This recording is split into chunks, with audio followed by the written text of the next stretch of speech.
आज जब हम अपने शिष्यों से वार्ता कर रहे थे तो आपको वहां नहीं पाया। मैं वहां उपस्थित नहीं रहना चाहता था। क्यों?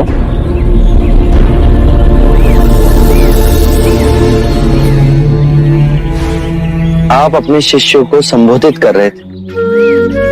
यदि स्वाभाविक कोई प्रश्न मेरे मन में जागता तो आपके शिष्यों के सामने उसे पूछना आपको दुविधा में डाल सकता था। परंतु यहां तो एकांत है। अब हम वार्ता कर सकते हैं। कृपा करें, आप दुख के संबंध में कुछ कह रहे थे। क्या आप ये मानते हैं कि दुख सत्य है? क्या आप ये भी मानते हैं कि दुख के कारण भी है? हाँ। यदि कारण है तो दुख तो रहेगा,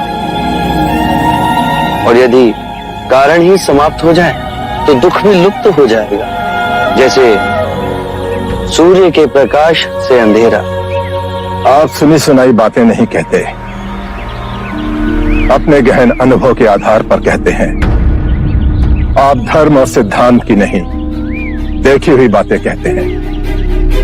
आपने कहा कि मुक्ति का मार्ग है अपने विवेक को जगाना और गूढ़ ध्यान में लिप्त हो जाना, जिससे मनुष्य स्वयं को और इस संसार को भली भांति समझ सकता है।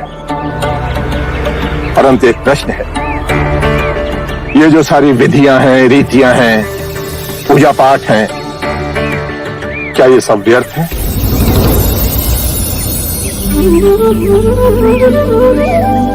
यदि कोई व्यक्ति इस नदी के दूसरे किनारे पर जाना चाहे तो वो क्या करे?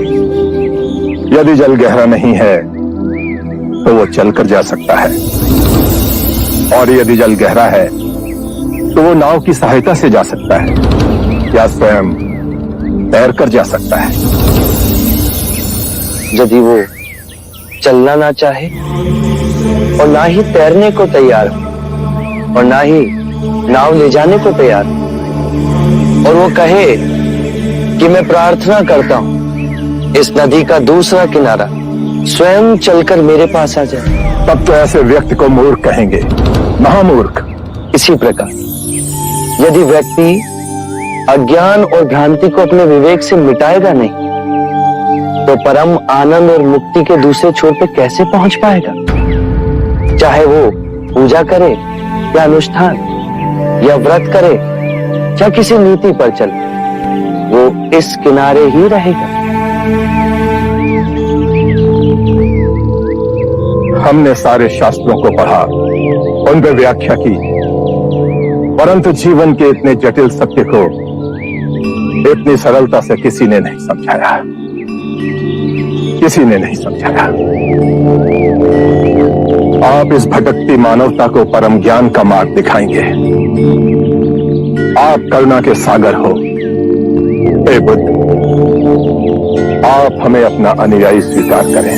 बुद्धं शरणं गच्छामि, धम्मं शरणं गच्छामि।